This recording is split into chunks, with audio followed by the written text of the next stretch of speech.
अस्सलाम वालेकुम student. My name is Aqeel Ahmad, English master channel से। आज मैं आपके सामने कॉस्ट अकाउंटिंग पढ़ा रहा हूँ। कॉस्ट अकाउंटिंग में मेरा जो टॉपिक चल रहा है जॉब ऑर्डर कॉस्टिंग, जिसका मैंने एक पार्ट पहले अपलोड कर चुका हूँ, जिसमें मैंने जॉब ऑर्डर कॉस्टिंग के बारे में बताया था।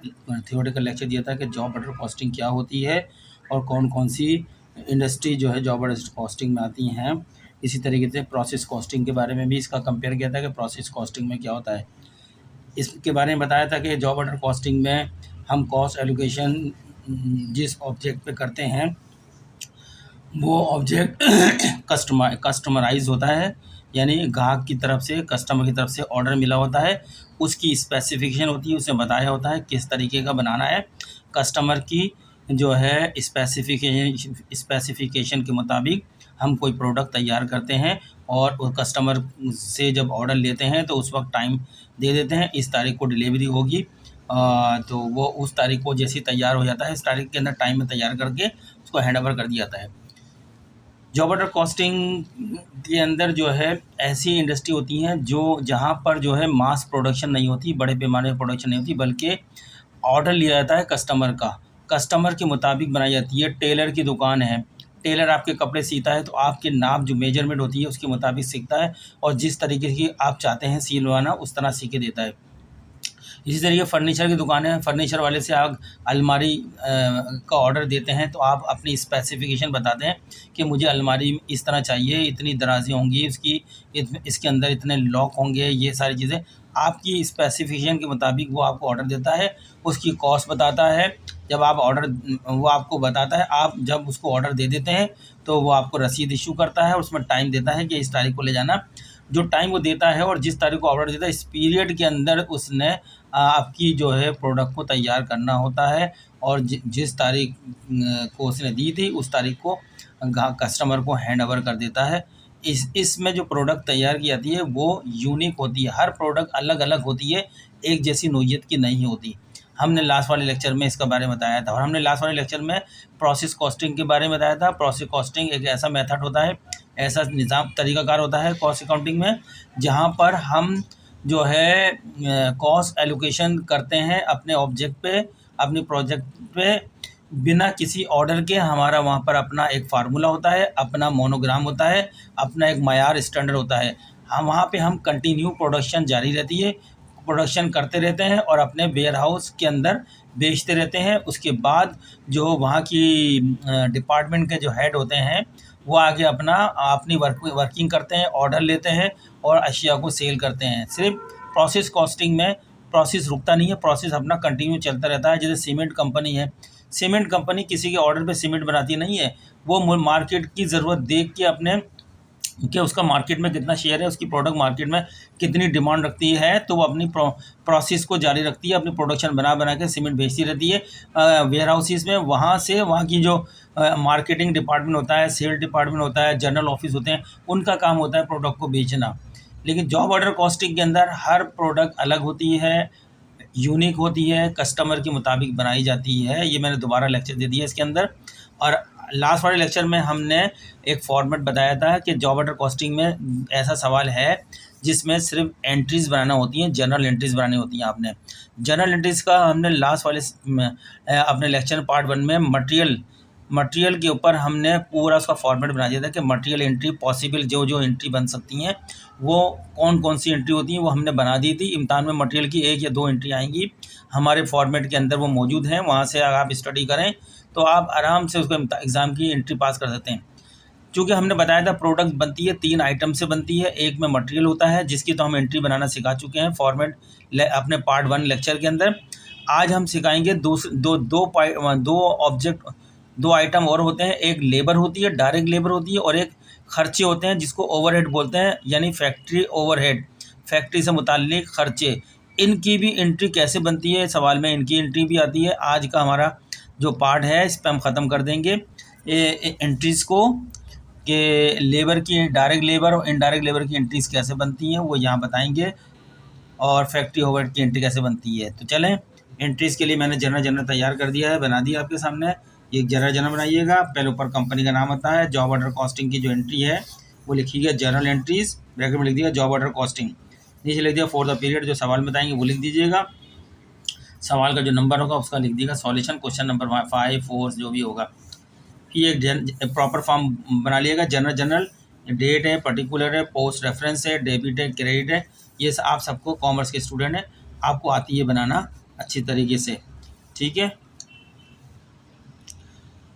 अब आज हम बात करेंगे लेबर को बोलते हैं पेरोल, कॉस्ट अकाउंटिंग में लेबर का नाम इस्तेमाल होता है पेरोल से। हम आज पेरोल की एंट्री पास करेंगे, कौन सी लास्ट टाइम मटेरियल की कर दी हमने, पे रोल, ठीक है, इसके ऊपर एंट्री पास करेंगे। देखें एलिमेंट्स जो होते हैं आपके, ये आपको बता दूं, कोई प्रोडक्ट बनती है 3 एलिमेंट से बनती है, एलिमेंट्स ऑफ प्रोडक्ट, नोट कर लें, लिख देता हूँ, एलिमेंट्स ऑफ प्रोडक्ट। कोई भी आप प्रोडक्ट बनाएंगे उसमें 3 चीज़ें शामिल करेंगे। नंबर 1 उसके अंदर होगा आपका डायरेक्ट रॉ मटेरियल,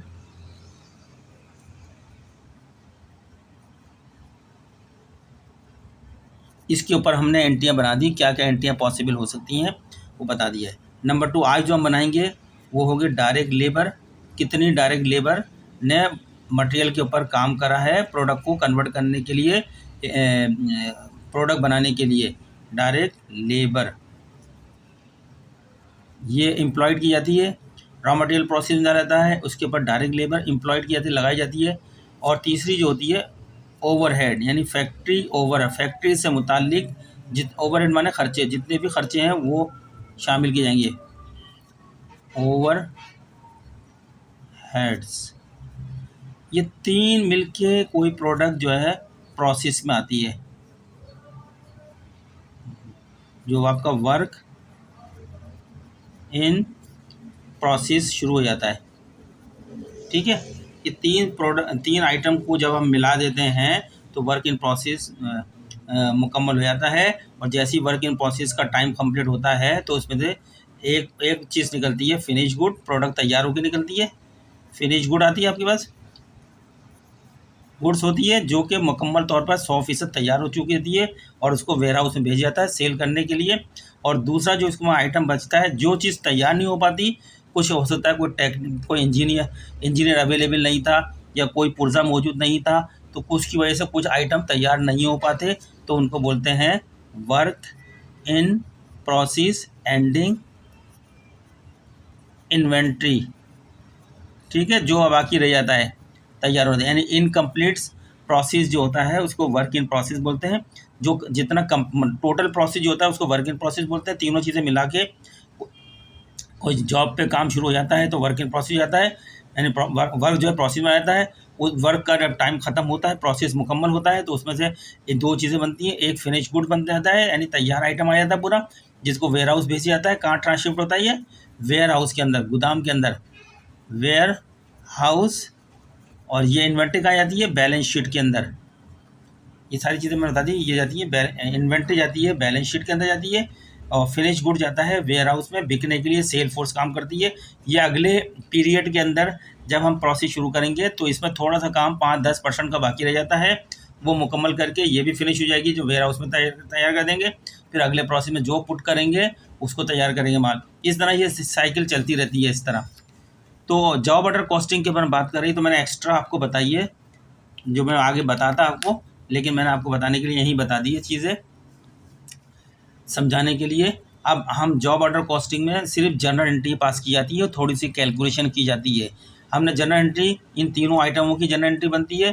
पहले आइटम जो है डायरेक्ट रॉ मटेरियल की हम एंट्री का फॉर्मेट बना चुके हैं आपको। अब हमारा लेक्चर इसका जॉब ऑर्डर कॉस्टिंग का पार्ट 1 देखें अच्छी तरीके से। आज पार्ट 2 के अंदर मैं बना रहा हूँ आपको, पेरोल बोलते हैं किसको, लेबर को, डायरेक्ट लेबर की एंट्री पास करवा रहा हूँ। पेरोल मीन लेबर, पेरोल का दूसरा नाम है लेबर, ठीक है स्टूडेंट। आज हम पेरोल की पहले एंट्री पास करते हैं। ये पेरोल यानी डायरेक्ट लेबर वो होता है जो किसी जो डायरेक्ट रॉ मटेरियल होता है जिससे कोई प्रोडक्ट बन रही होती है। जैसे कि ये एक पेन बन रहा है, इस पेन का डायरेक्ट रॉ मटेरियल ये प्लास्टिक है जो लगा हुआ है। अब इस प्लास्टिक को तो आपको रॉ फॉर्म के अंदर होता है, बड़ी बड़ी शीटें होती हैं, फिर उसको लेबर की मदद से इस प्लास्टिक की कटिंग होती है, इस प्लास्टिक की पॉलिशिंग होती है, इसकी डिज़ाइनिंग की जाती है। ये सब कौन करता है? लेबर की मदद से की जा रही होती है। जो इस लेबर डायरेक्टली इसके ऊपर काम कर रही होती है उसी को तो हम बोलते हैं डायरेक्ट लेबर। जो जिसका काम इस प्रोडक्ट के ऊपर नज़र आ रहा होता है पूरा का पूरा, उसको हम डायरेक्ट लेबर बोलते हैं। ठीक है, उस डायरेक्ट लेबर की भी एंट्रियाँ पास होती हैं, जो उसके खर्चे होते हैं प्रोडक्ट पे, वो इसमें इसके ऊपर एलोकेट कर दिए जाते हैं। एक पेन के ऊपर जितने भी एक पेन के ऊपर खर्चे होते हैं लेबर का काम नज़र आ सकता है। इसने क्लिप बनाया है, ये ढकना बनाया है, ये इसको एक इस तरह की लाइनें बनाई हैं, डिज़ाइन बनाया पूरा उसने। ठीक है, सेकंड जो है हमारा जो काम करेगा, मटेरियल को कन्वर्ट करेगा एक खाम माल से उसको फिनिश गुड में कन्वर्ट करेगा, वो लेबर होती है। और अदर खर्चे जिसको फैक्ट्री ओवरहेड बोलते हैं, अदर खर्चे मिलके और लेबर मिलके ये कन्वर्ट करते हैं। कन्वर्जन कॉस्ट होती है जो कन्वर्ट करते हैं प्रोडक्ट को फिनिश फॉर्म के अंदर, फिनिश गुड्स के अंदर। ये मैंने काफ़ी डिटेल में आपको लेक्चर दे दिया है यहाँ पर। ठीक है स्टूडेंट्स, आप मेरे इस लेक्चर को नोट करें आपके इंटरव्यूज़ के अंदर, और बहुत जगह पे काम आएगा। किताबों में आपको इतना ज़्यादा किसी एक किताब में इतनी बातें समझ में नहीं आएंगी आपको। ये मेरी बहुत ज़्यादा स्टडी के मुताबिक मैंने आपको बताई है। तो आज हम चलते हैं, हमने 7 एंट्रीज़ बताई थी लास्ट टाइम। उसके अंदर अब जो है हमने काम किया था डायरेक्ट मटेरियल की एंट्रियाँ बताई थी कि किस तरह एंट्रियाँ रिकॉर्ड करते हैं। वो हमने मटेरियल की एंट्रियाँ तमाम की तमाम पॉसिबल अपने पार्ट 1 लेक्चर में जॉब ऑर्डर कॉस्टिंग की कर दी थी। वो 7 तक हुई थी। आज 8वीं एंट्री शुरू करते हैं जो पेरोल से मुताल्लिक है, यानी लेबर से मुताल्लिक है। तो दूसरा एलिमेंट्स होता है, ये दूसरा एलिमेंट्स है प्रोडक्ट बनने के लिए। चलें नंबर 8 से शुरू करता हूँ मैं। 7 तक तो एंट्रियाँ वहाँ कर दी हैं। Entry number 8, payroll. जब भी आप लेबर से, मैं लिख देता हूँ,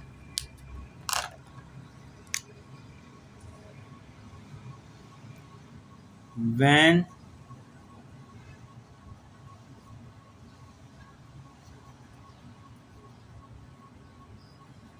labor is employed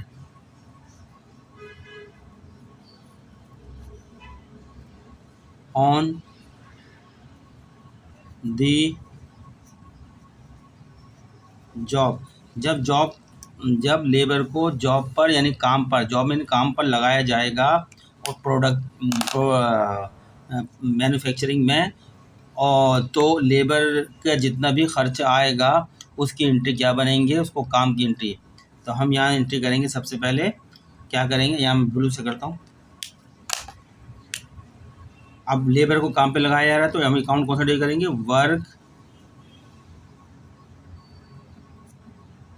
in process account को हम डेबिट करेंगे। वर्क इन प्रोसेस अकाउंट को फर्ज करें ये है 80,000 रुपये लेबर को लगाएगा, 80,000 रुपये उस पर खर्च आ रहा है। तो यहाँ लिखेंगे नीचे जो क्रेडिट करेंगे पेरोल। पेरोल एक करंट लाइबिलिटीज अकाउंट है जो पेमेंट करनी होगी, हर महीने में करना पड़ती है। पेरोल क्रेडिट कर देंगे। आप डायरेक्ट लेबर करके क्रेडिट नहीं करिएगा। Payroll mean direct liable. Payroll का मतलब क्या होता है, डायरेक्ट लेबर ने जॉब पर काम किया है, कितनी मालियत की का खर्चा हुआ है लेबर का, तो हम अकाउंट क्रिएट करेंगे, पेरोल अकाउंट को क्रिएट करेंगे 80,000। ये मैं फर्जी फिगर लिख रहा हूँ अपने पास से, ठीक है। टू इसकी नरेशन कर देंगे, रिकॉर्ड पे roll mean direct labour payable account. ठीक है स्टूडेंट, मैंने आपको हर चीज़ की वजाहत करके दे दी। पेरोल, और जब पेरोल की पेमेंट कर दी जाएगी, इनको पैसे दे दी जाएंगे, कैश दे दिया जाएगा इनको। तो नवी एंट्री यहाँ लिख देता हूँ 9, entry number 9, when direct labour is paid. जब डायरेक्ट लेबर को पेड कर दिया जाएगा तो क्या एंट्री पास करेंगे आप अपनी अकाउंटिंग बुक में? ये आपकी नवी एंट्री है। हम करेंगे इस पेरोल अकाउंट को जो क्रिएट किया है इसको डेबिट करेंगे। लाइबिलिटीज़ को, क्योंकि लाइबिलिटी अकाउंट क्रिएट हुआ है और लाइबिलिटी की नेचर क्रिएट होती है, जब भी लाइबिलिटी को रिड्यूस करते हैं, रूल्स है उसका, तो उसको हम डेबिट करके ख़त्म करते हैं लाइबिलिटीज़ को। तो लिहाजा ये करंट लाइबिलिटीज अकाउंट है पेरोल, इसको डेबिट कर देंगे। पे रोल अकाउंट को डेबिट करेंगे। 80,000 की पेमेंट कर दी इनको और हमने इनको कैश दे दिया, कैश 80,000। ये वो एंट्रियाँ हैं जो पॉसिबल इम्तिहान में आएंगी, आपको करनी होंगी।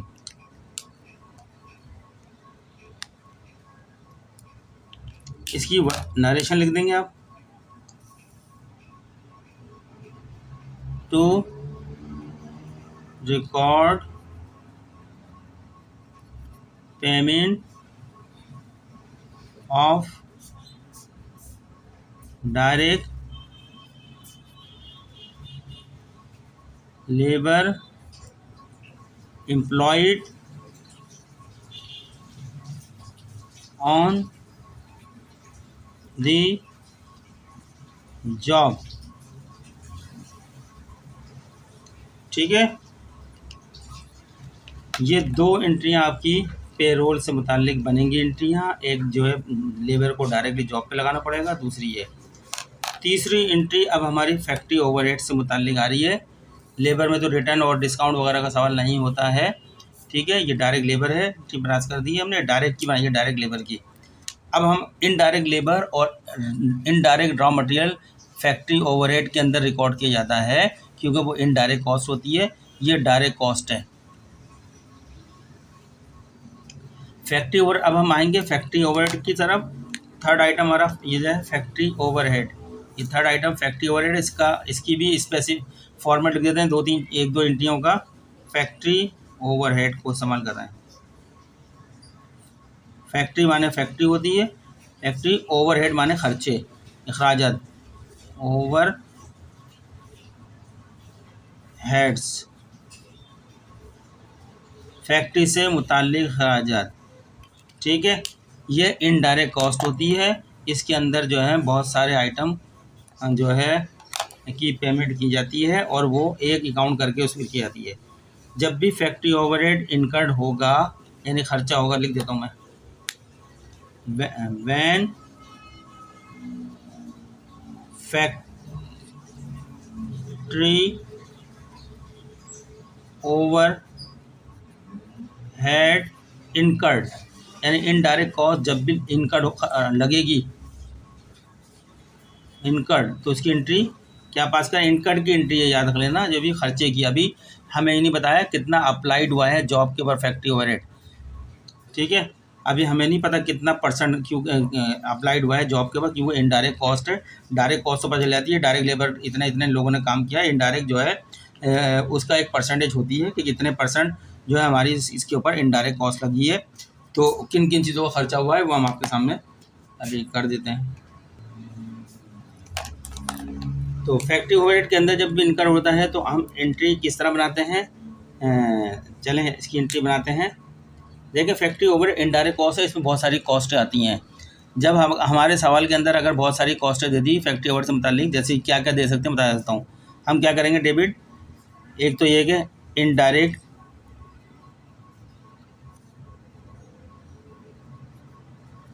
Indirect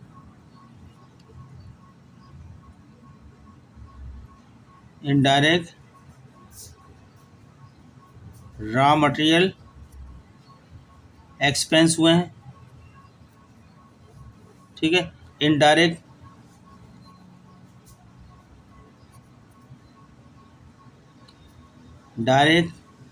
indirect labour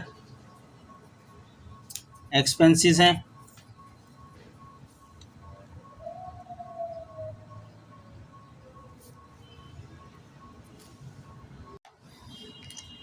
factory student, अब हमारा तीसरा आइटम एलिमेंट है फैक्ट्री ओवरहेड।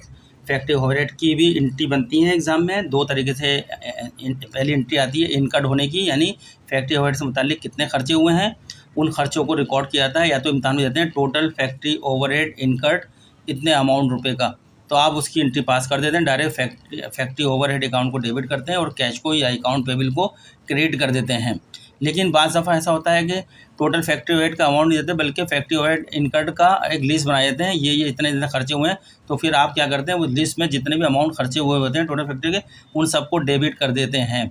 ये आप देखें, मैंने ये बनाई है एंट्री।